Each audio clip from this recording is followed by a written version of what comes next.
At the turn of the century, the nations of Latin America were in turmoil. Great Britain and Germany had on more than one occasion threatened to take over Venezuela for failure to repay its loans. The last thing the United States wanted was Europe meddling in Latin American affairs. Another nation, the Dominican Republic, had been continually ripped by revolution since 1899. I have the same desire to annex it as a gorged boa constrictor might have to swallow a porcupine wrong end too, said Roosevelt. But by the spring of 1904, he thought he might have to do nothing but what a policeman has to do. Chronic wrongdoing and the adherence of the United States to the Monroe Doctrine may force the United States, however reluctantly, in flagrant cases of such wrongdoing or impotence, to exercise of an international police power. So when Theodore Roosevelt in 1904 created something that became known as the corollary or the addition to the Monroe Doctrine, it claimed the United States' right to intervene in all the rest of the continent in order to keep order and to prevent what he called wrongdoing. The United States set itself up then as the enforcer, as the society that would decide what the standards were and would enforce them elsewhere. Roosevelt's corollary to the Monroe Doctrine changed it from a prohibition upon European meddling into a brash promise of United States regulation of the Americas. From 1898 to 1932, the United States sent troops to 9 different Caribbean nations, a total of 34 different times. In the process, small Latin American countries became tied more closely to the United States, both politically and economically.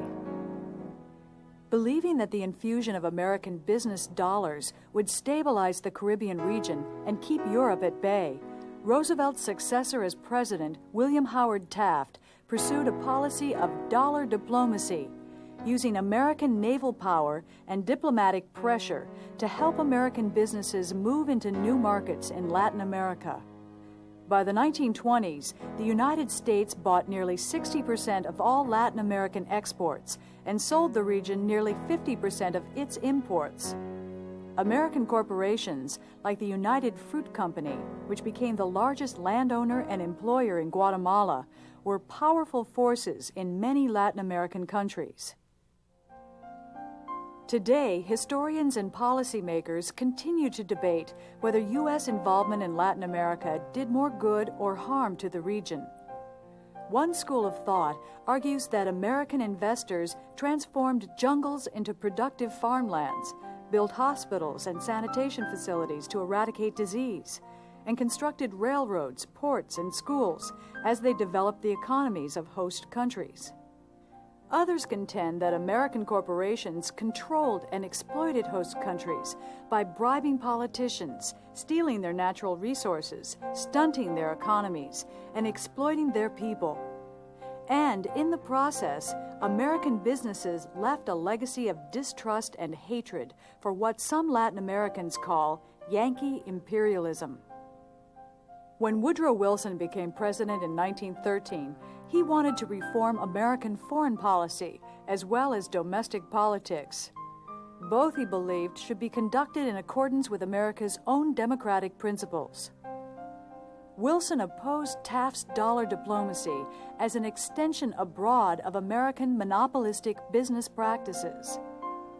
He promised the nations of Latin America that the United States would never again seek one additional foot of territory by conquest.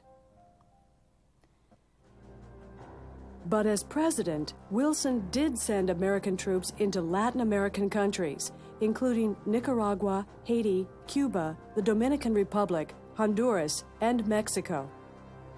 Wilson's intervention in Mexico's Revolution of 1914 antagonized rebel leader Pancho Villa, who in 1916 invaded the United States and shot up the town of Columbus, New Mexico, killing 17.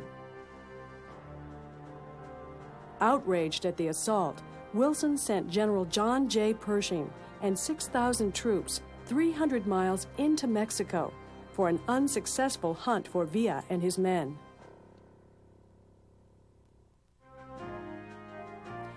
In the years between the end of the Civil War and Pershing's expedition into Mexico, the United States had emerged as a major military power, expanded its trade and territory, and begun to export the American way of life to peoples in both Asia and the Caribbean.